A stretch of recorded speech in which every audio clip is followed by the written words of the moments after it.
Hey, listeners, it is so exciting today that we have Glen and Kelly Daigle here in my office in person. It's great to have somebody in person because a lot of times I have to do it on a Zoom call. So, Glen and Kelly, they are members of our church. And if you listen to my podcast episode back in either the end of May or 1st of June called Fear is a Liar, I was about ready to give up my podcast. I was about ready to just burn it all down.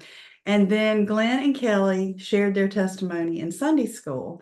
And after I left church that day, I knew God was saying that, Carol, these people need to have a place to share their stories. And this podcast, that's what it's about, to try to inspire other people who are going through difficult times and to let people know, you know what, there is a way to get to the other side. And so thank y'all so much for coming and sharing your stories. Thank you for having us. So, all right, I'll just let y'all introduce yourselves individually quickly. Okay. So, Kelly, tell us about yourself. I'm Kelly Daigle. I'm 46 years old. I've been an ER nurse for 24 years. Wow. Yeah. That's hard. It is. It takes a special person. It does.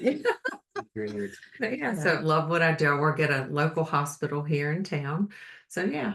Wait, are you St. Francis or? Prisma at Okay. Simpsonville. Yeah. Okay. Yeah. Right, Nice. it's in Hillcrest. Okay, Yeah. good. All Yeah. right. And Glen? I'm Glenn. I am 53 years old, and I'm currently employed at Greenville County School District. 4 weeks in. 4? Oh, 4 weeks, yeah. oh, this is brand new. Brand new. A big change in career. You know, golf has been a big part of my life for a long time. Some playing, and then after I got through playing, I got into the turf side of it and the maintenance side of it. So. Yeah. But it was time to move on from that, and very happy where I'm at with Greenville County. Well, that's good. That's great. And y'all been married for 15 years. okay. 15 Yeah. years. We had a discussion Yeah, like we did with yeah. Anthony and Mary Yeah. for the podcast. We have determined and nailed it down. 15 years. So when you both came and shared your testimony, y'all been coming to our church for how long now? 3 years. Has it 3 been? years. Two, Yeah. 2.5, Yeah. 3 years. Wow. I Okay. know. Gosh, I know. time flies. So I didn't know really much about either one of you. I knew, well, you had started my Bible study, Yes. but then you were only able to come every other Every week other. because of your nursing schedule. Yeah. And I think we only got like twice or something Yeah. through the whole thing. So Yeah. I hated that I didn't get to know you more Yes, during yes. that time. Yeah. But I guess, Kelly, we're going to start with your story. Yes. Just tell us about the type of home you were raised in, and you've had some difficulties in your life, some things that you've had to walk through. And so I'm just going to let you start and We run share. with it. All right. So I was born in Charlotte, North Carolina, and have a mom and dad that have been married for, I think we're talking about 54 years. Wonderful marriage. Mom and dad, or mom stayed home as a housewife. She took care of the kids, which was a huge blessing. But sorry, got to get my train of thought here. So I was born in Charlotte, went to church at a church in Charlotte. And I remember this vividly, always being involved in a church there. Wednesday nights we would go, Sunday morning, very involved in that. I do remember my father being involved too. He worked a lot. He provided, so not all the times could he go with us Wednesday nights and stuff like that. But always remember that portion being raised in church. We moved from Charlotte when I was in 2nd grade, moved to Greenville, and it was almost like when we moved here, of course, we didn't have a church home, and took us quite a while to find a church home. So I think just it being a critical kind of point in your life, I didn't have a youth group. groups like that I could be And involved how old with. were you again? I was in third grade. Okay, Third third grade, yeah, grade, okay. yeah. Just that influence of being around, young kids that I guess a better influence on me and stuff. So, so when we moved to Greenville, there we lived in a neighborhood and there was a family in the neighborhood, Kevin and Becky Reed. They probably after a year after we moved here, I met them, would be at their house all the time. One, because she cooked wonderfully and I always ate That's a dinner good with reason, them. yeah. And then second, there was just something different about their family. Not to say that my family was not good or anything Right, like that. And I did forget I do have a sister Yeah. that's Don't 5 years forget. older than me. But their family was just, there was something different. Every time you walked in their house, whether it was in the kitchen or in their bedroom, there was always an open Bible. You know, eating dinner with them. They would always, a lot of times, take me to church on Sunday mornings. So I remember sitting on the front porch of their house, and me and Melanie, who was my friend, and Becky were sitting on the front porch. And as I remember, I was asking them questions, and I remember just asking them, there's something different about your family. And at that At time, that age. yeah, that was in That's fourth crazy. grade. Fourth grade. Wow. I knew there was something different. And so, and she explained to me at that time what it was. It was Jesus. And told me I'm sure kid terms, the plan of salvation, and they prayed with me right there. I accepted Wow. Jesus in my heart right then. And so that was how I got saved. Yeah. The Reeds, they probably lived in the neighborhood for about another year and a half. I would go to church with them on Sundays, spend the night on Saturday, go to church on Sundays. And then they actually moved out of the neighborhood. So, and I can't remember how their new house was, like 15-20 minutes away or so. So we kind of disconnected a little bit. So then I wasn't, going to church and things like that. So, we did at one point, our family got involved at Brookwood Church when it was across from the high school and the gym. Great church, loved that church. But I guess going there, they at that time never had like the youth group and stuff like that. So I never was involved in anything like that. Yeah. And that was even like through high school. I was never involved in any kind of youth group. I really think that did probably me not being involved in a youth group and being consistent going to church and stuff. I think that definitely led me down some wrong paths, wrong choices. Right. Probably alcohol was introduced into my life probably when I was in, I would say, ninth grade, maybe eighth or ninth grade. Wow. So there were, I was obviously hanging around people that were of not the greatest influence. Also, marijuana was introduced to me at a young age during high school. So luckily, the Lord was with me and protected me. And then went into college, went to University of South Carolina, went to nursing school there. In and out of my life during that time, I was kind of the 1 foot in, 1 foot out. Whenever there was a problem, I would run to prayer.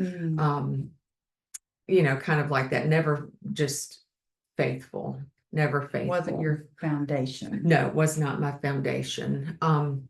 So went to University of South Carolina, went to college. At that time, was dating my first husband. Glenn and I are both divorced. Dating my first husband. At that time, and I don't want to put like any kind of blame on him or anything like that, but I was introduced to heavier drugs. Some of the circle of friends that we had, that was what on the weekends, Kind of the that's how it party was. culture. Party culture, Mhm. sororities, fraternities, Mhm. stuff like that. Yeah. So just by the grace of God, never got arrested, never got addicted.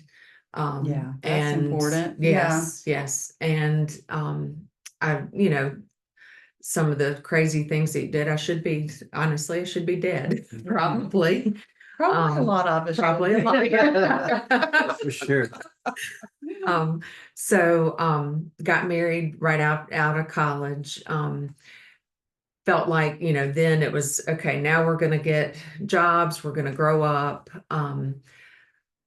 I grew up, I guess, a little bit more than my husband did at that time. So, to say the least, was just a miserable marriage. Mm. I remember times, at night would just lay in bed and cry and just pray of a way to get me out of the marriage. Mm. And I say this, biblically, I didn't want to just divorce because I was unhappy. Right. But that was my prayer, and boy, did he ever answer that prayer. I did find out there was adultery. Mm. And so we divorced. And during that time, I still, going through hardships like that, it still didn't draw me close to the Lord. I mean, it was just, you would for a little bit, and then it was forgotten about. Mm. And so probably after I got divorced, dated around and stuff for, I guess, about a year or so. Now, how long were you married? I was married for a short time, 4 years. Okay. 4 years. We had dated all through college, together about 9 years total, Okay. but married for a short period of time. Yeah. That's still a chunk of your life. Yeah, it was still, Yeah. it was Especially definitely. as young. I mean, gosh, you would Yes. have only been in your 20s. Oh, I was young. Yeah, I was Yeah. very young. So then I guess fast forward a little bit, and they always say you're going to find somebody when you're not looking. Yeah. And I did. Mhm. Glenn and I, we were at a Wade Hampton bowling alley, and saw each other, made eyes at each other, and by the time we were about to leave, and I was just insistent that I was going to talk to him, so I went around the opposite way to leave to see if he would talk to me, and all of a sudden I felt a hand on my arm, and it was him, and immediately started talking, and I probably scared him to death, because some of my first questions were, my prayer all along was, Lord, send me someone that has been married, no children, and that loves the Lord. Mm. That was my heart's desire, was to find a spouse that would be the leader, the godly leader. Yeah. And those were my first questions, and he answered correctly to all three. You passed the test. So we eventually got married, and at the time, with Glenn and stuff, I can't remember exactly where you were working at the time, but it was my bright idea that, hey, I want you to go back to school. Beknownst to him, yeah, I'll let him discuss that, but, I just thought in my head, okay, let's go back to school, do something in the medical field. Because Job that's what you stability. were- Yeah, yeah, I yeah. knew it Right. was a stable job. You'll always have a You'll job. always have a job, yeah. Yeah. Yeah. So, he didn't. He went back to school.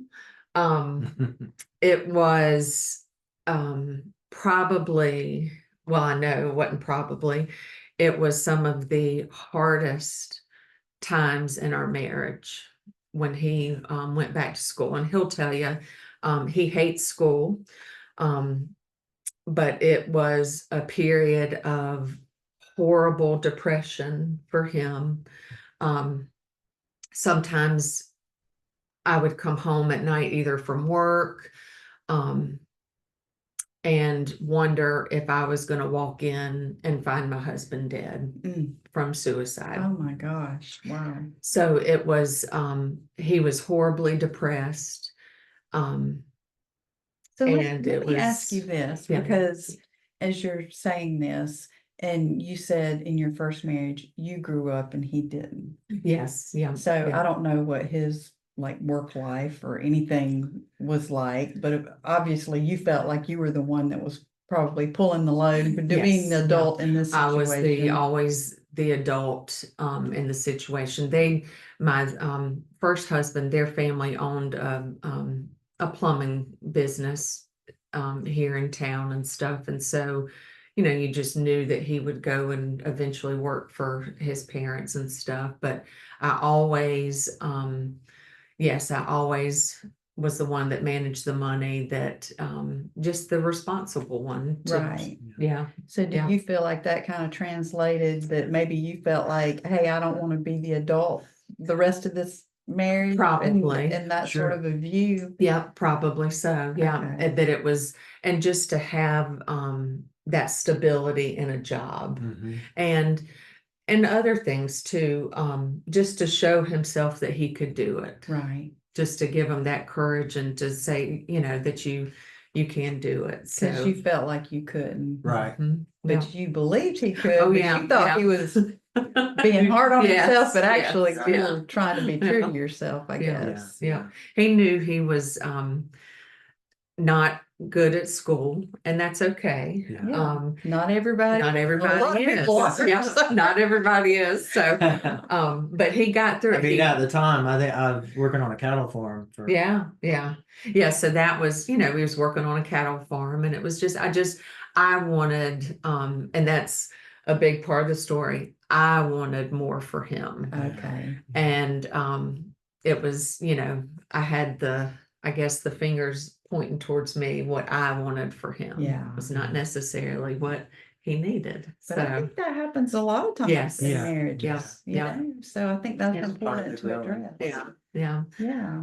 So he did graduate, and he can tell you more about that, but ended up not going into the path. He graduated with the occupational therapy assistant degree and ended up not going that path, and I'll let him go into the details of that. So but a very hard time in our marriage. Probably the most separated we've ever felt, wouldn't you say? Yeah.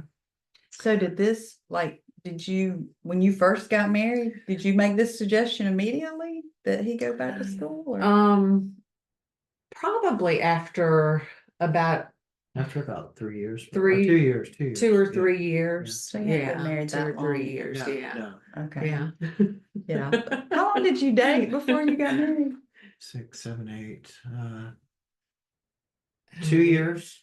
Oh, so you dated a good while. Yeah, we dated. Yeah, for we a met while. in 06. We met in April of 06. Yeah, you're so much better at the dates with me. Usually it's the men that don't know. He does. Yeah. And then we were married in September Yeah. 2009. 2009. Okay. Yeah. Yeah. Okay. Yeah. So yeah.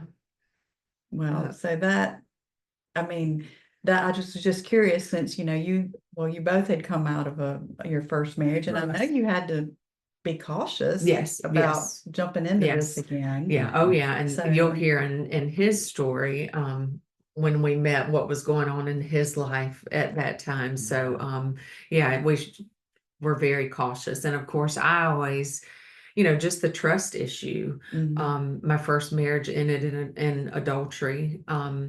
There was a lot of things in that marriage, that was mistrust, as in some debt that Mm. I didn't know about.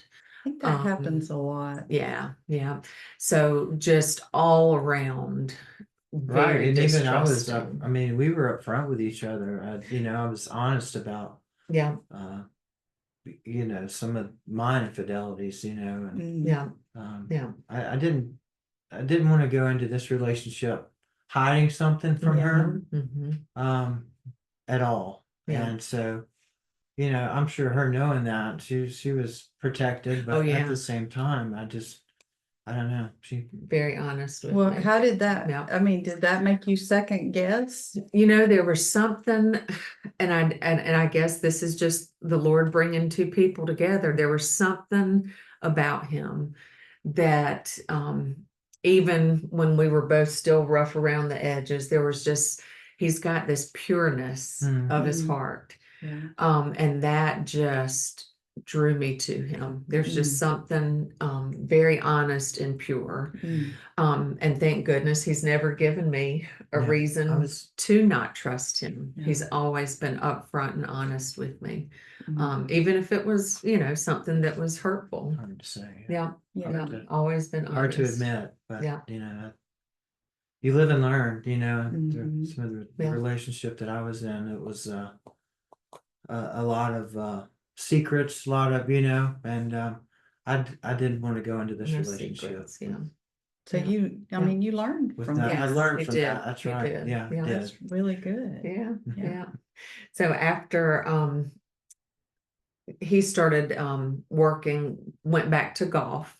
And After he so went through after the he whole went through the different school career. and Yeah. stuff, thank Give it a goodness. shot. I know. But he did. I joke with people, I'm like, I have a nursing degree and occupational therapy. That's right. Yeah. I understand that. Yeah. I mean, I gave it a shot. I took the board a couple of times and didn't pass it. And Okay. Yeah. I ran for a long time on low self-esteem, throughout Yeah. my life. Oh, yeah. Um, at that period of my life, it was as though it had an all-time low. So, Yeah. Yeah. Yeah. but I tried it, and then the depression was so deep. It was just I had talked with a friend of mine in Arizona, and I would tell him how I felt truly in my heart, and he just encouraged me to be honest, just Yeah. to Yeah. open up and totally be honest, and I was. And so when And you said that, what did, confessed to me that that was something he totally did not want to do. That was not in his heart's desire one bit. Mm. And at first it was kind of a gut punch, but then it was like, okay, and just the depression around it that led him into such a deep depression. And to see the weight lifted off of him after confessing to me that that's not at all what he wanted. yeah. It was a huge weight lifted off of him. It was, I was upset a little bit, but just wanted whatever, what best for him. Yeah. So Yeah. yeah. So and then of course life goes on a little bit more, and brings us to 2020. Yeah. You almost feel like you need a. I know. Yeah. So true. The beginning of a pandemic. Yeah. Yeah. So I was like nurses usually do, they're the worst patients themselves. So I went and got my first ever mammogram. I was 41. I had waited a year late, but went and got my first ever mammogram, and knew the girl there that does the mammography and stuff, since I work at the hospital. And she just told me, she said, Kelly, I'm just gonna let you know, It's your first ever mammogram. Just go ahead and be prepared. They're going to call you back. They don't have, anything to compare it to. You're probably going to call back, but don't worry that, don't be nervous about it. It's very common. So had that done, and couple weeks later, got a call back saying, we needed to do a more focused mammogram. So, bad thing is I waited, but it was all in God's plan. I've waited probably, I think it was 5 months Oh my goodness. but it was in God's plan. I waited about 5 months till I went back because, hearing her say that, I was like, oh, yeah, it's nothing. So, went back, had the, repeat mammogram done. And then they came in the room and said, there's something there, we need to biopsy. So, in the midst of this was in, God, this was in April, right? So this was, the beginning of COVID. They Yeah. would not let anybody in with you. It had to be horrible. Horrible. And if a lot of people close to me, yes, I'm an ER nurse, but when it comes to myself, That's different. I am a wimp. I am a huge wimp. Like, have to lay down, have passed out several times, Oh my goodness. So, call me back for biopsy. Of course, nobody could go with me because you couldn't have anybody come That with is you awful. at the time. So went in for the biopsy of just the right breast, and did that, got home, and they told me, I think this was, God, I can't remember the timeline. I know it was April 13th. April 13th. April 13th is when I got the call. I was at home by myself. It was later in the day because he was getting home shortly after, and get a call, and that it is breast cancer, that it is cancer. So, our family, there's no breast cancer history anywhere in our family, really no cancer history in our family. And so literally at that moment, I hung up the phone, and all I could do was just go to my knees. And I knew at this time it was time for me to surrender, totally surrender. I knew I was about to face something by myself because of it being a pandemic, and I was going to have to do this without people with me. And I heard, this is something that I remember, a show on probably a couple years before I got diagnosed. And this was my prayer. I heard it in a show, and it was a man that had lost his wife. And his first prayer was, God, help me do this right. And that was my biggest prayer, was, God, help me do this right to glorify you. The crazy thing, when I got diagnosed, of course I was upset. He got home, and the tears were flowing. But one, I was never angry. I never got angry at God. Which is, a lot of people have a lot of anger. I never got angry. Yeah, I got angry. Never got angry.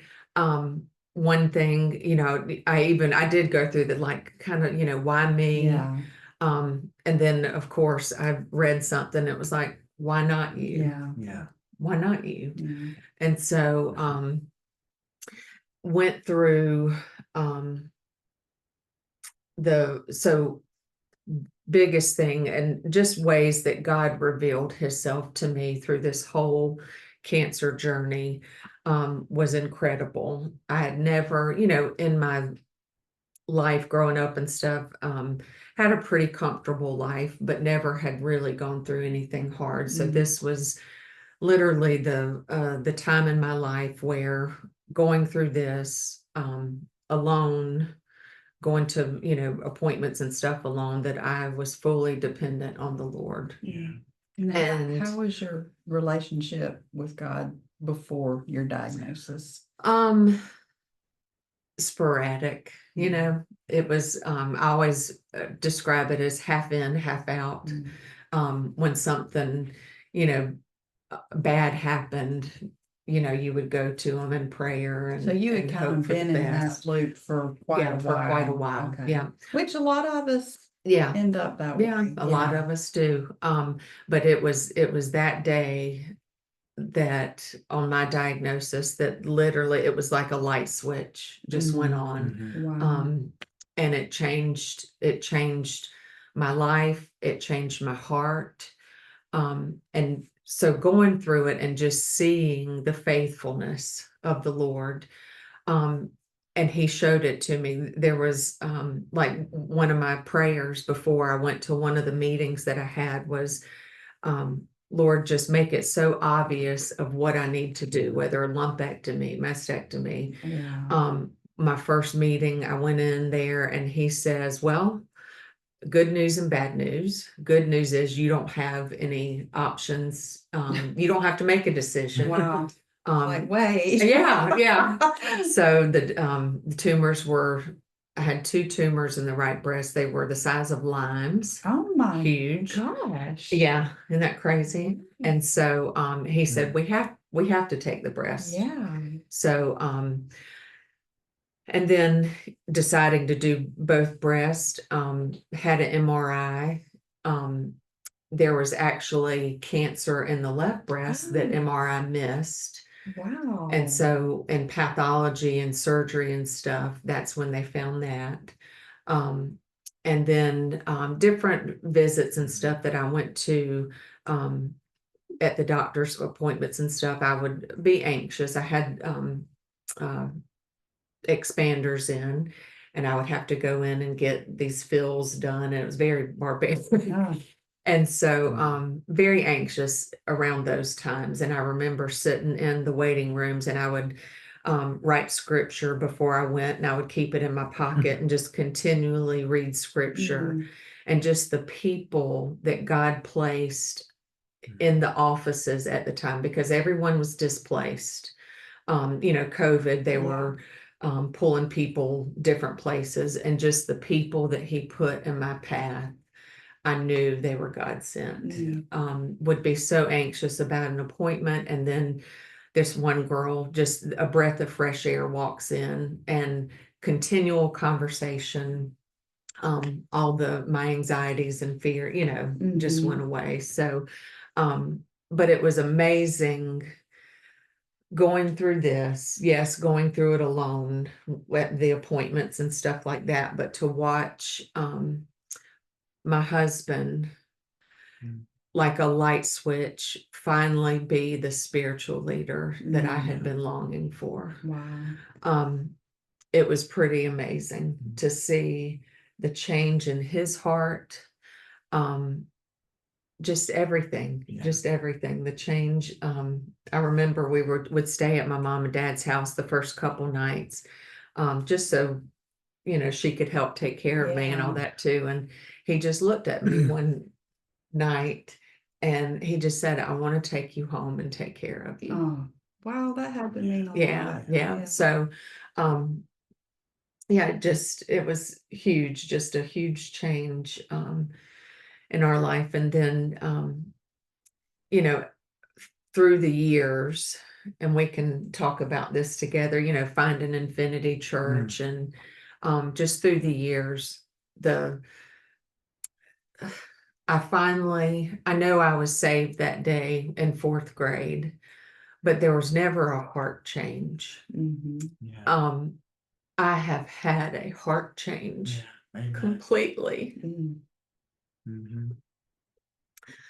I have, my heart's desire is just to serve the Lord. That's all I want in life now. And it was because one, showing me going through breast cancer in the beginning of a pandemic, and having to fully depend Yeah. on the Lord. You did. And he showed me his faithfulness. And then, one big thing, I had never read through the Bible. And so I read through the Bible cover to cover, and just again reaffirms, after when I read the stories in the Bible and his faithfulness throughout the Bible, it even solidified it even more for me, that he is faithful. No matter what you go through, he is faithful. And so, You truly discover God when you yeah, get yeah, His word. I mean, yeah, that's how He reveals Himself to us. yeah, Yeah. yeah. Well, And and it's horrible that you have to go through Yeah. so much Right. suffering. yeah, yeah. But I mean, all through scripture, that's how Yeah. God gets our attention. And more I've than always anything. said to people, the closeness that I have with the Lord, and especially the peace, I have never had so much peace in my life going through a horrible diagnosis. The peace that I had, and the closeness, I would do it all over again. It Wow. surpasses all Yeah, understanding. you can't Yeah. even describe it. So I would do it all over again. Wow.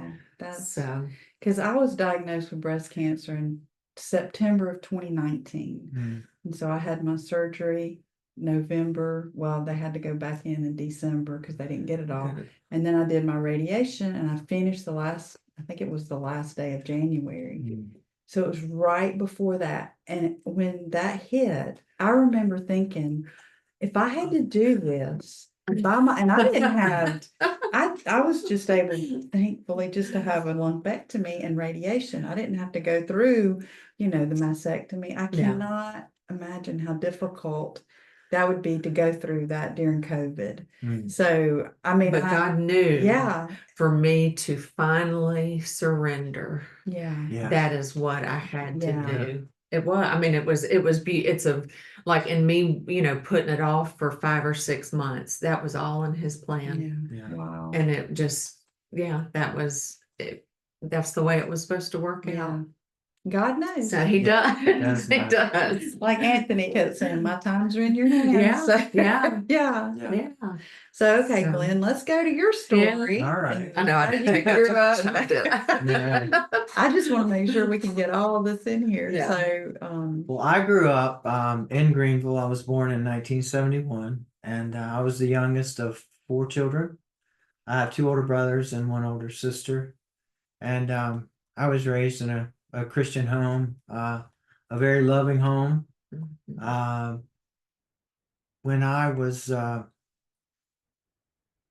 when I was 6 years old, we grew up in church. I mean, from the time I was born, we were in church. My mom and dad were very active. My dad was a deacon for the most part of my young life, and mom, she did all the meals, she cooked, and it was a big part of our life. We were played all the sports, softball and basketball, and my dad always was getting the gym ready and the fields ready, and we were just always tagged along with him, and it was good. I had a good growing up,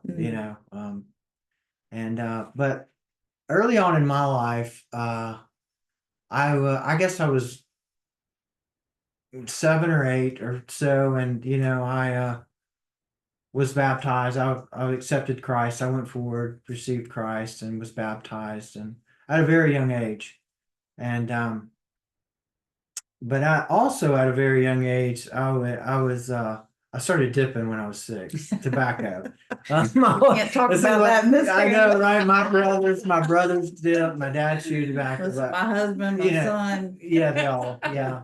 So at a young age, I looked at this now. I sort of fell into addiction early in my life, and I would battle that for a long time of my life. Not just tobacco, but many substances.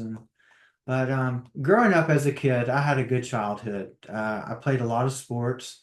I was a gifted athlete, as long as my brothers were also, and but about longer in my I'd say my early teens, 12 years old, my early I had a good friend that lived up the road, and I spent a lot of time with him. And his dad coached us in baseball, and we were best friends. And there was they were a really wealthy family, and they had a pool, and we just pretty much could come and go as we pleased there. And so I spent a lot of time in there, and what I'm trying to get is like at a very young age, I delved in things that a 11 and 12-year-old shouldn't have been doing. I watched porn. They had a satellite, and we would drink on the weekends. We would break into his dad's liquor cabinets, and and that would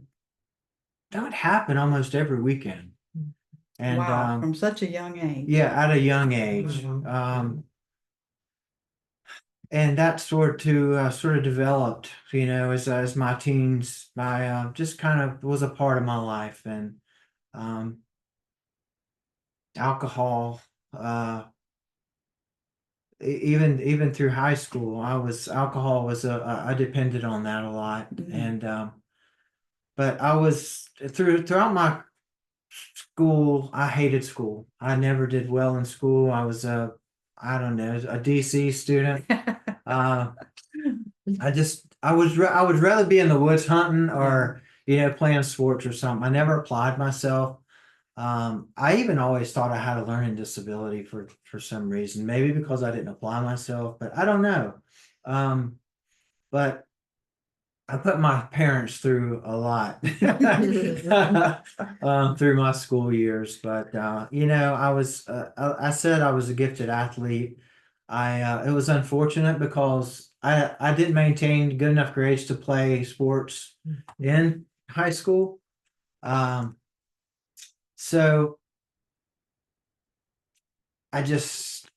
I would make the team, and then I wouldn't make the grades, so I wouldn't be able to play. And Wow. that was very discouraging to me. And but I ended up graduating high school. I graduated in summer school, and I had no desire plans to go to college. I did start playing golf in high school, and I never got to play a full year. But golf was something that I knew in my heart that I was pretty good at, and it's not something that I wanted to pursue as a career. But after I graduated high school, I started working for a guy and painting in and odd jobs. I did some landscaping and in and odd jobs, but I'd say when I was 21, I went back to college. I don't know. I don't know what I was playing golf, and I just decided to try out for North Greenville, and I ended up getting a full scholarship. Oh, wow. Just out of the blue. It was amazing. North Greenville, yeah. And so I went for a semester and played golf for a semester, and flunked out of that. And I was the golf was becoming. I was beginning to be obsessed with it. And about that time, the Cliffs of Glassy was being built, and when it opened, I applied for a job up there, and I got a job working for in the pro shop and in the carts. And I I worked for a guy named Mike Lawrence. He was a really well-known professional. Um, and he got into a couple of PGA Tour events, and I was able to caddy for him. And when I got inside the rope, I've never been to a PGA Tour event or anything like that. But when I got inside the ropes, I was like, man, this is something I really would like to, pursue. And so I went back. I continued working at the Cliffs, and worked on my golf game. And I felt like I got good enough to try to take it on, pursue it, and turn professional. And I did. I had some men come together and sponsor me, give me some backing, and I went out and played some events. I think I played for 2 summers, and I had some success, not much. But and during this whole time, I'm not in church. God was the furthest thing from me. My family was still in church, and or my mom and dad was, and my mom was always concerned about me, and I'm Mm. telling you, my mom prayed for me, Thank goodness for and I know my dad prayed for Amen. me, Yeah. and they would always try and encourage me, but I just always seemed to, in my heart, let them down, and I stayed in so much trouble um, that our relationship was hurt because of that. And I can look back now and really understand and what I put them through and what they had to endure with me. But just wanted to go back and say, like, I've after and throughout my teens and early 20s, I just was not, church was not a part of my life. Um, I thought since my parents went to church that I was good, Yeah, yeah. You get on your parents' coattails. yeah, they would just take me on into heaven, so, on their Hang on. plan. So, I had never been in the Word. It just I had zero foundation. Mm. But as my golf career sort of panned out, along about, I think I was 25 years old, and I was still playing off and on, working a little bit, and I was I was I I was really at a rock bottom, in my life. I was drinking a lot, was doing drugs, and I know that my mom had. I was probably on everyone's prayer list in Greenville County, and I was dating a girl in Tennessee, and I was driving back and forth, and February 14th, I headed out about 12 o'clock up the mountain. I was going to go see my girlfriend and spend Valentine's up there, um, and I got up 26 and got onto I-40, and I was listening to a song by Tracy Chapman called "At This Point in My Life," and I hit 40, and as soon as that song came on, the beginning of that song says, "At this point in my life, I've done so many things wrong, I don't know if I can do right." Wow. And just all of a sudden, it was the Spirit of God that I know it was. But I just became so emotional, and I just felt like I couldn't drive another mile without, I thought I was going to lose my life. I just thought that, man, something's going on in my heart right now. And I knew it was the Lord calling me. Mhm. And I pulled off on the side of the road right there. And no, this is what I heard. I rewound that song and I played it, and I started to weep as I was driving. And I just got the sense of the Lord calling me, and I pulled off on the side of the road. And I just felt crumbled. I felt that God just um was calling me, and I received the Lord. I felt like I received the Lord, the Holy Spirit in my life at that point. Mm. I said, "Lord," I said, "I'm at rock bottom in my life," and I said, I feel lost." And I said, "At this point," I said, I want you to come into my heart." And I'm telling you that I was changed. I had an experience. You talk about, people talk about having an experience with the Yeah. Lord. I had an experience. I didn't set out that day searching for the Lord, Right. um, but I found him, Mm. and All those prayers. Yeah. all those Think about the prayers. hound of heaven. Right.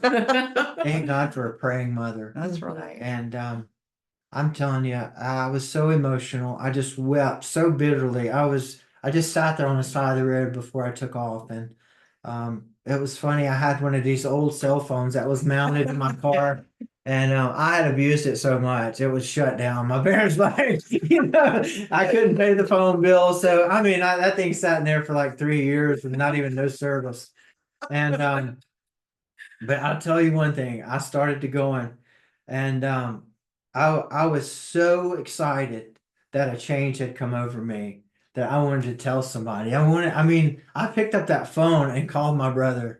And I want you to know that that phone call went through. My brother answered, Wow. and I was just bitterly weeping. And I told him what had happened on the side of the road right there. And he was so excited for me. And I talked to him for a while, and I told him that I was going on to Tennessee and that I was going to come back, and I wanted to talk to him, and I wanted to talk to my mom. I didn't call my mom, but so I went on to Tennessee, and I spent the night. And but I'm telling you, it was a instant change. I could tell because um, and on that road up there through the mountains, it's just like everywhere I would look, I would just see God. It's just His beauty, His creation, His glory. Everywhere I looked, and I was still I was flooded with joy. When I left my house, I was so broken, and by the end of that trip, I had found Jesus. And and even my girlfriend, she's like, "What is going on with you?" And it was, I mean, it was, it's just like my talk had changed, my language had changed. I slept on the floor that night, and all I was looking forward to is just getting up and going home the next day. Wow. And telling my mom and dad what had happened, and going to see my pastor or their pastor. And Yeah. so I did. I woke up, I went home and shared that with my parents, and they were so excited. My mom was just overjoyed. I'm sure. And sure enough, I went and talked to my pastor, told him what happened, and I said, I want to make this public. I want to go forward, even though I'd been baptized and when I was young. I just don't know that I was saved. I don't know if I knew what I was doing or what I was. And I said, I want to make it public. And I did. On Sunday, I went up forward, and I felt like I received Christ and was baptized. And I'm telling you, I was on fire. I got in the Word, and it wasn't. I didn't meet a stranger that I didn't tell about Jesus. I wanted everyone to know what had happened to me. Wow. And the power of who He is. And I got in the Word, and I went back out and played golf, and I was just such on fire, and I was telling people all about Jesus. And that went on for about 8 months to a year. And after that, I began to get real discouraged because my golf career had not, it just like I wasn't making cuts, I wasn't flourishing. I felt like, man, Lord, I'm doing all this for you. And what do you what am I to make of all this? And so that's when I started to get really discouraged, and I started getting angry with God. And that's a hard place to be.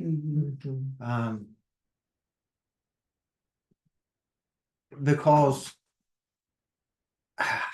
I don't know, it's just like as time went on, my relationship just got distant. I got more distance from the Word, from God. And a year later, I feel like I'm right back where I was. I turned back to alcohol. I just couldn't believe it. I just couldn't believe it. And just in another downward spiral.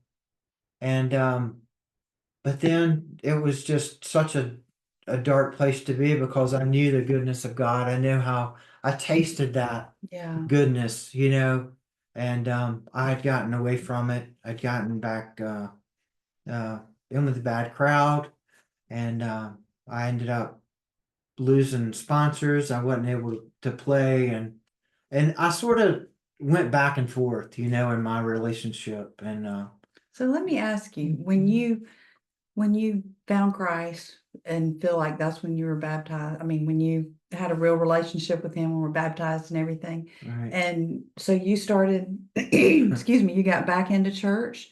Like, were you faithfully going to church? I was Did faithfully going to church. And you were surrounded by people who, like, did your friends change? Did any of that I change? changed all my friends. Yeah, even the friends that I had, I just I didn't hang around them anymore. I was a changed person. I was. And do you feel like, I mean, and I think when I got away from because I went back out and played golf, and I got around a crowd away that was non-believers, Yeah. got away from church. And I just started to just fall back into those old That's what I'm habits. wondering, like those- if you, because I think when you're so brand new and so Yeah. excited, Yes. that if you don't have that strong support system, it has to be there. That's You right. start nosediving. Yeah. So they can say, listen, you know, things aren't always, you know, going to be perfect. Yes. That's true. And then to have to go back into that situation with the people who weren't believers. That's right. And I can just see how that's not what you needed right Yeah. then. Right. Yeah. Exactly. And just that being angry at God because you weren't flourishing Yeah. in your golf. Yeah. That was your Yeah, dream. that was my dream. Yeah. And I just knew that after I'd gotten saved, that and the It was gonna sky's work the for you. limit. It was gonna I was gonna Yeah, like I was you gonna be Yeah. a top PGA Tour player, and I was gonna tell everybody about Jesus. Yeah, he's You gonna know, give me this platform. he was gonna give me that platform, and I Yeah. was gonna change the world. You Yeah. know, and it didn't work out like I wanted it to. Yeah, yeah. And that's when I became angry and just fell back into old habits, old desires, and I got in that rut again. And then along about 2000, in '96, this is when that happened. I was saved, and then for the next 4 years, I was back and forth. And then in 1999, I'd met a girl and soon married her.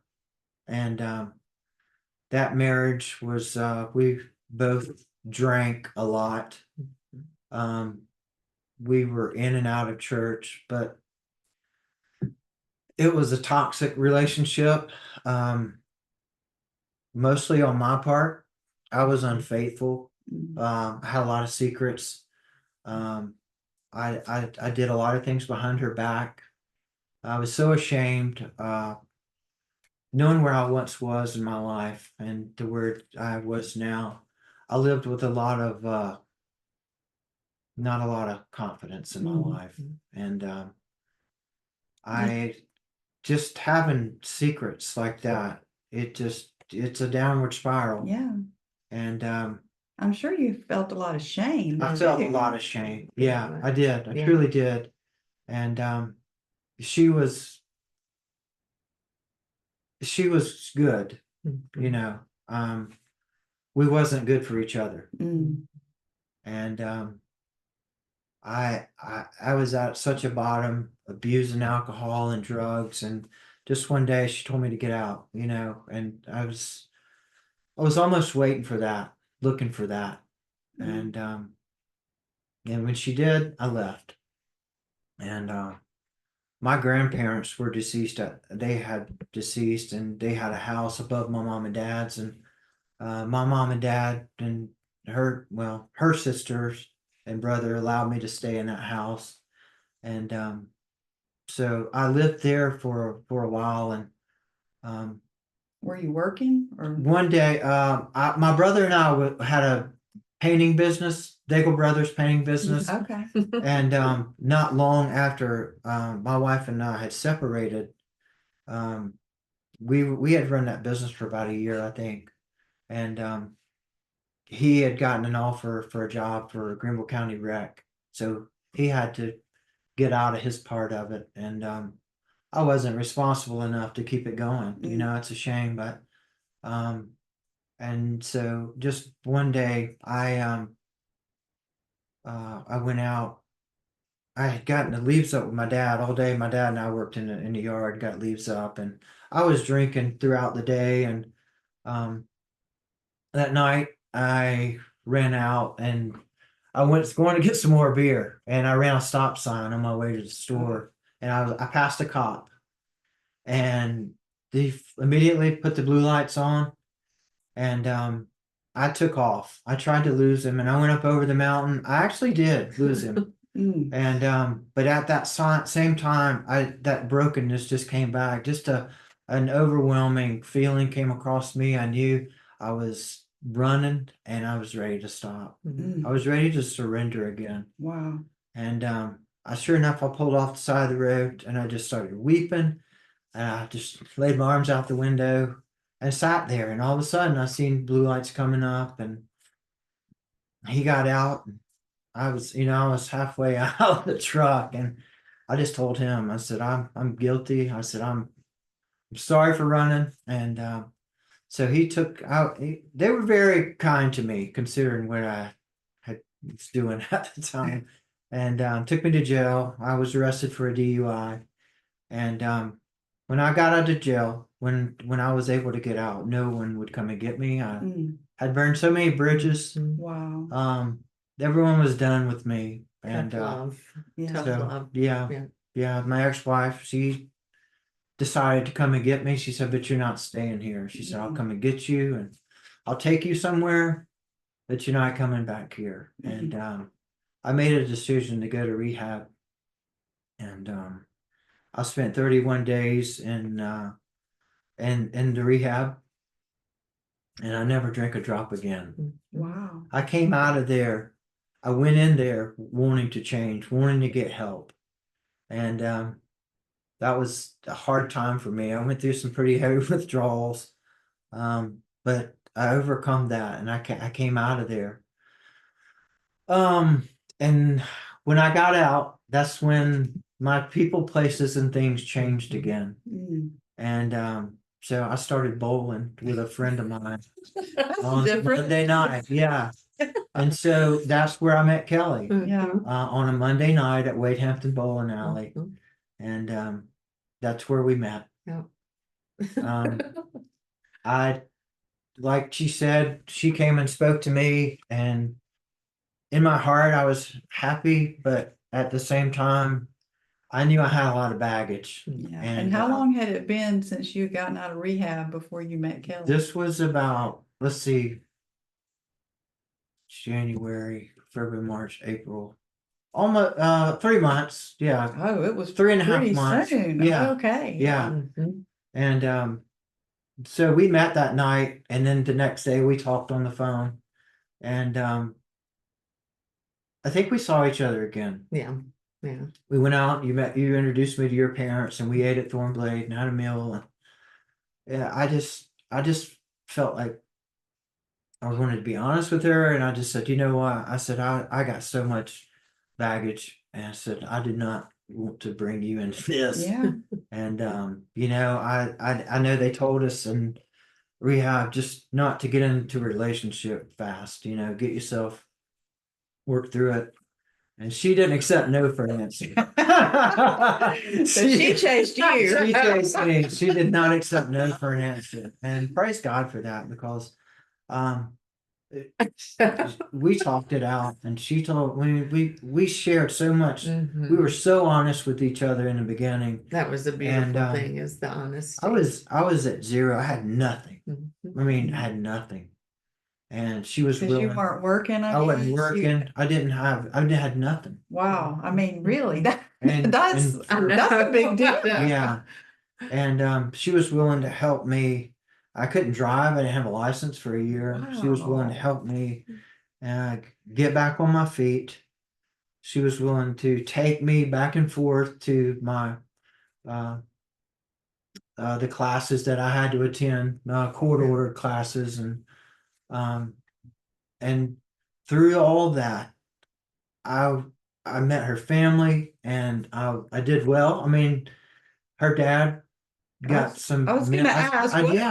Yeah, They were probably very concerned. Well, yeah, looking back on it now, I mean, I know they were concerned. Yeah. I know your mom was very skeptical in the beginning. She couldn't hide that. I don't think she liked me very well in the beginning, but I don't think she would say that now. Yeah. No. But now, yeah. wonderful But relationship. Kelly didn't know that person, before that. Right. I've never knew him as an alcoholic. Yeah. Right. Yeah. Which is a great thing. Yes. And yes. but I will say that her dad got some men together. Introduced me to golf. He didn't. It's like she said she went home one day and told her dad she met a golfer, and she's like, "Well, I ain't never heard of him. He must not be too He's a good." professional golfer, and he's like, "Well, I never heard." Her parents, they have been founding members at Thornblade for, Okay. and so they're well known in the golf community. They know everybody. That's somebody. You just hadn't made it quite far yet. I was under the radar. But no, I started playing some golf with him, and he got a group of men together that got some money out and just allowed me to go back out and play. You know, I Wow. felt like my mind was clear. It was different playing golf sober, and I had some success. You know, I had some success in 2006, 2007, and then 2008 rolled around. That's when the world changed. Yeah. You know, A lot. a lot. A lot of the investors didn't want to invest money anymore, and you know, a lot of things changed. And I was working. I was off that winter working at Eagle Zone, teaching golf and working in the pro shop there. And and that's when 2008 rolled around, and you know, I couldn't find money to go back out. I was teaching golf, and one of the girls in there, I went out on maternity leave, and I ended up getting a lot of lessons. You know, I did pretty well with that, and I realized, man, this is fun. This is good. I could do this. And for some reason, they come up and said, well, you don't have a class A, so you can't really teach here unless you have a class A. And at that time, I really wasn't willing to go to school to get a class A to teach there. So I had to regroup. You know, I Figure it all out again. figured it all out again. So I had a good friend of mine. I don't. Chris Patton was a Oh yeah, yeah. well-known He's golfer actually a from- distant cousin of my husband. okay. Yeah. All right. From Fountain Inn. Yeah, yeah. And he was a hero to me, and probably a lot of golfers. Yeah, he was Being a great local, golfer. he He was really the did U.S. rise Amateur in up. 1989, and I had become friends with him, and he sort of took me under his wing, and I worked on their cattle farm for Oh, almost. so the that's next- where you were working. Yeah, Okay. that's where I was working. Yeah. For about the next few years. Okay. I want to back up a little bit because as time went on, I was battling another addiction, and that was when I was in rehab. My psychiatrist had put me on Adderall and Ambien to help me suppress the alcohol, you know, the abstinence from alcohol. And for a while, those were really helping me, and I was fine. But after a while, I started abusing them, and that for a long time. That's when Kelly decided, you know, for me that I would get back to school. So y'all were married. We at were, this time. yeah, at that time Okay. we were Yeah. married, and I was working on the farm, and she's like, you know, Glenn, she's like, I know you like doing this, but you know, she wanted to see me do something more for myself, and I understood that, but I didn't have. What am I going to do?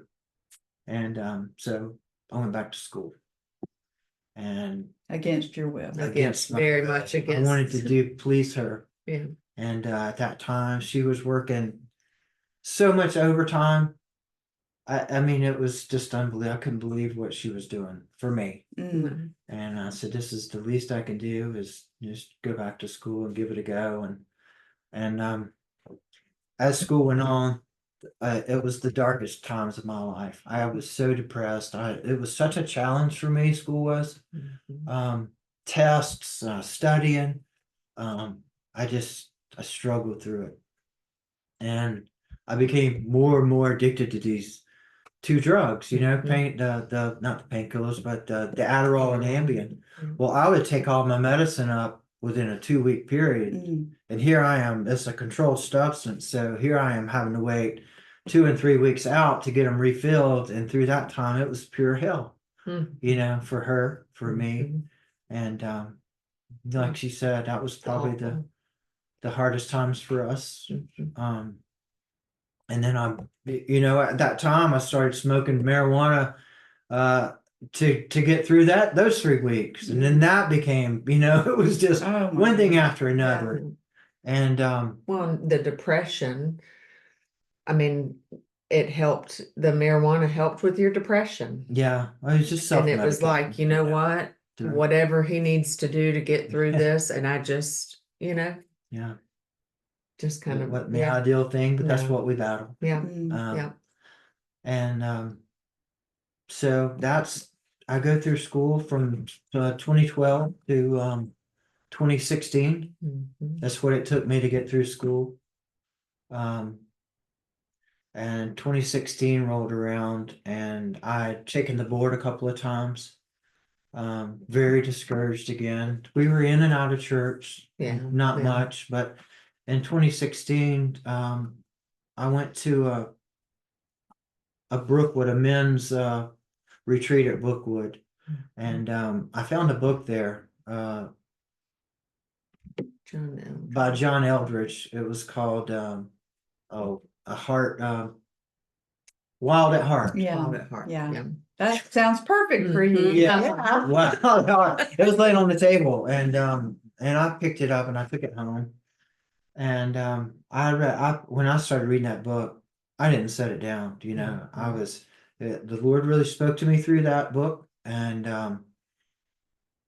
I began to pray again. Mhm. And in the end of that book, there's a prayer of repentance, and I really meant that prayer, you know, and I just surrendered my life, surrendered again. Yeah. And To keep doing that's it. right, yeah. And yeah, it was sure a whirlwind, and I just pretty much was doing pretty good, and I just got the courage to tell Kelly what was going on in my heart, Mhm. and I was like, I don't want to try to go to another bar exam. I don't want to do this.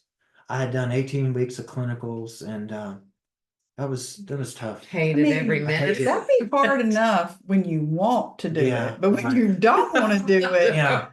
It was Granted, I bad. spent those 18 weeks in a nursing home, and I know that, you know, I was probably a light to a lot of people in there Mhm. because I wasn't all bad. I mean, it's just, I had a good heart. Yeah. I've always had a good heart throughout Yeah. my life. And, Mhm. you know, well, we don't have good hearts. But I don't know. I brought, you were well intentioned. yeah, you Yeah. know, and but I did. I got the courage up to be honest with her, and like she was understanding after the initial shock of it. And at that time, I had another friend that had just got off the PGA Tour and was opening up. He went in partnership with at Jazz Golf Course. Oh The yeah. old Heat Jazz. Yeah. And you know, I said, Tommy Beershank, and I said, man, I'm at a point in my life. I've been depressed, and I'm not going back to school I'm not going back to the bar to try to do occupational therapy. And he said, well, just come work for me, you know, until you figure out what you want to do. And I did that for the next 8 years, Oh wow. from 2016. And Did you feel like the depression started to lift when you got back in it began to be, what am I looking for? Not seasonal, but situational. Situational, Okay. yeah. You yeah. know, I sort of Highs and lows. highs and lows. Yeah. Yeah. But I do want to say that in 2016 that I found the courage to be, you know, because Kelly would often make an appointment for me to go see a counselor. Yeah. And you know, I would go and waste their time and my time. I would be honest. And like in 2016, I found the courage, and I told Kelly one day, I said, I want to go back to this lady, and I want to tell her the truth. I want to tell her what's on my heart. I've been abusing these drugs. I wasn't honest with her about that.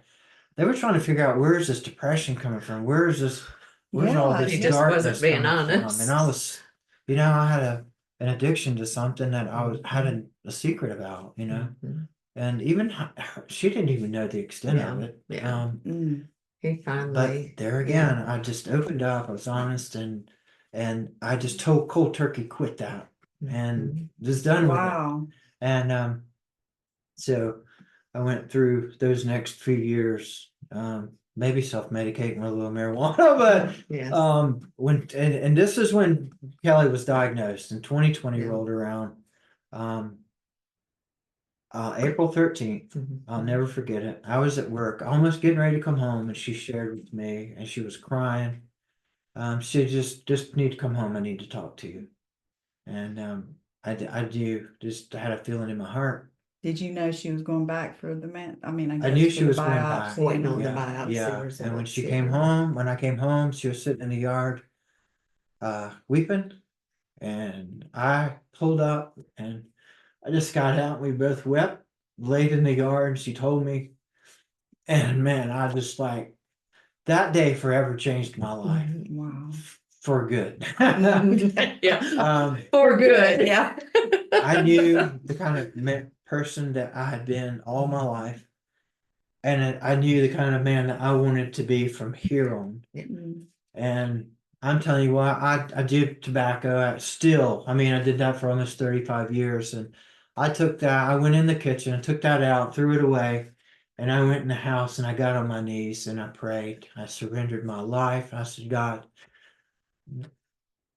I need to be the man, the spiritual man of this house. And I said, um, I want to get my life right in order for you to hear my prayers for my wife and for us to get through this. I'm not playing games anymore. Mhm. And there's a dear verse that sticks to me. If in Psalm 66, 18 through 20, it says, "Come and listen, all you who fear God, and I'll tell you what he did for me. Mm-hmm. I poured out my heart to him and cried and praised him as I spoke.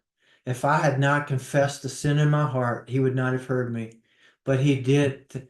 Praise God, he did hear me. He didn't ignore my prayer or withdraw his unfailing love from me.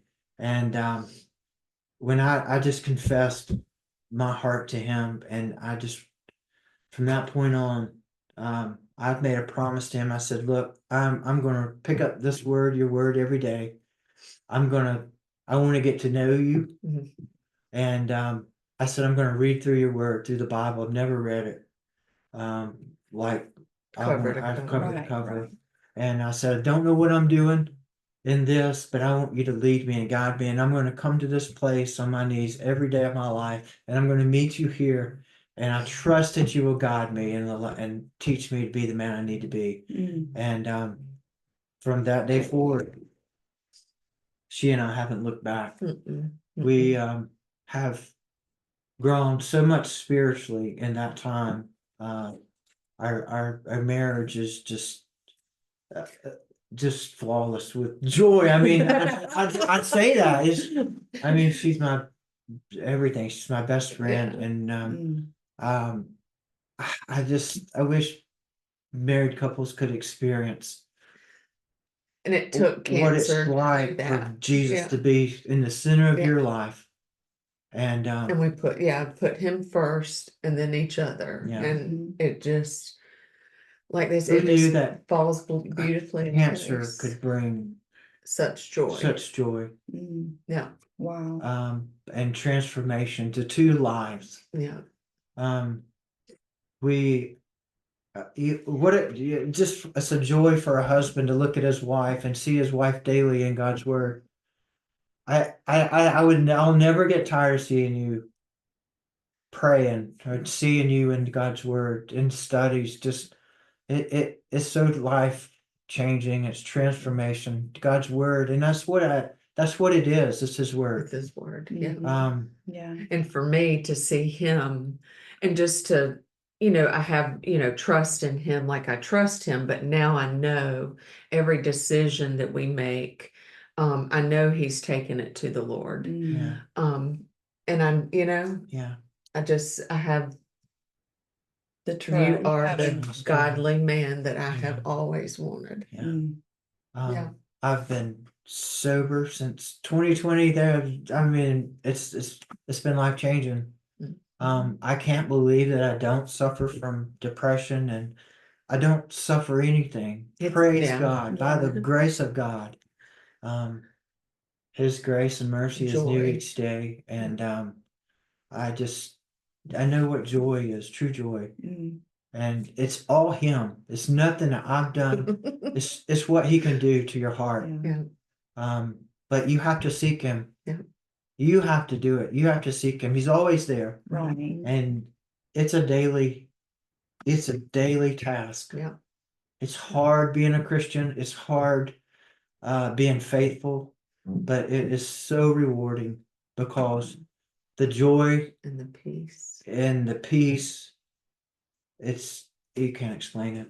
Mhm. And I'm telling you, we're looking for a home. We knew that we wanted to find a smaller church to be Yeah. involved. Yeah. And Yeah. How did you find Infinity? well, Kelly had a friend that was visiting there, and Crystal and Jacob, Mhm. and told us about it, and we came. And I knew, like, her and I, very similar beliefs. Yeah. So I knew that they had sought out, put some time into Yeah. seeking out a church and stuff. So they Yeah. kind of did the legwork for Yeah, they did us. the legwork for us. And it's funny because the first day was Infinity 101. Ah, So we went to. So we went to that the very first thing. That's like for new members, so that you Right. know what the church is about. Yeah. Like Yeah. how things work. Day one, we went to that. Well, that But was from day one, I know. Infinity, we felt like family from the very beginning. yeah. Dan, Perry, and Philip, and just made us feel so welcome. Yeah. And we had dinner at Philip's house the second week that we knew them, and Dan and Wanda were so Just everybody's just welcoming, Reaching out to to us, And, welcoming. yeah.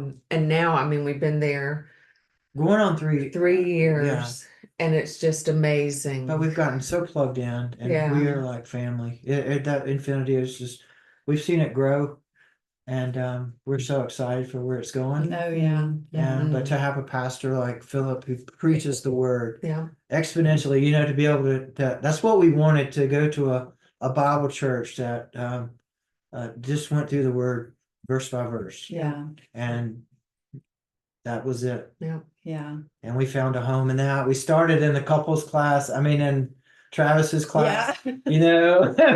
Then we felt like old fogies in Like, there. The middle. know. We just have two Sunday school classes at our church. We have the young people and the older people. And it's like, oh, where Where do we fit? Yeah. But in the beginning, the men had met on Wednesdays and had a Bible study, as Yeah. well as the women. Right. And then this past year, we all split up and started disciple groups, and Yeah. that has just been transformational for Yeah. us, because we're with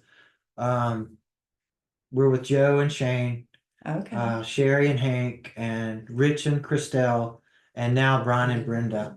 They're new members there now. Okay. And we've been together for a year, Yeah. and meeting at Rich and Christelle's house and Joe Yeah. and Shane's house, and that's been transformational. Yeah. We've been Yeah. Just getting awesome. plugged in. We never, we would off and on go to Brookwood and love that church, but it was just so big. It's so big. Yeah. Big church. Yeah. And we just we felt lost. And so now I just love walking into a church, and I mean, like, literally I know everybody now. I know. Yeah. It's so Well, nice. now there's so many Now there's more, people yeah, coming more in. I'm like, people. wait, I don't know a lot of people. I here. know. Yeah. Which is fantastic. Fantastic, yeah. It really is. But just to feel plugged in, I've never felt in my life excited to go to church. Yeah. And like, if we're not there, I miss it. Mm. Our discipleship group, just the rawness of it, the way we share with one another our burdens, just it's been wonderful. That's really important, to get plugged in. Yes. Because I think Yeah. it's so easy to kind of be on the fringe. Yeah. And not really, and that way, if you're not there, people really don't Yeah. notice Yeah. if you're not Yeah. there. Yeah. And you don't really feel like you belong either. I feel like Right. at Infinity, it being smaller, there's the accountability. Oh, yeah. Like, people know when you're not there. That's right. Yeah. And that's something we miss I you. mean, I know. That's right. Yeah. Yeah, I would have to say the accountability is. Yeah. Yeah. Not to say that like, pointing a finger. Yes, It's like, no, really, we want you miss to, yeah, we you. missed Yeah. you. We Yeah. want you there. So, Yeah. because I miss seeing you when you I know, come to I work know, every I know. Sunday. That's right. But Glenn is faithful. He Yes, keeps- Glen is Mexico.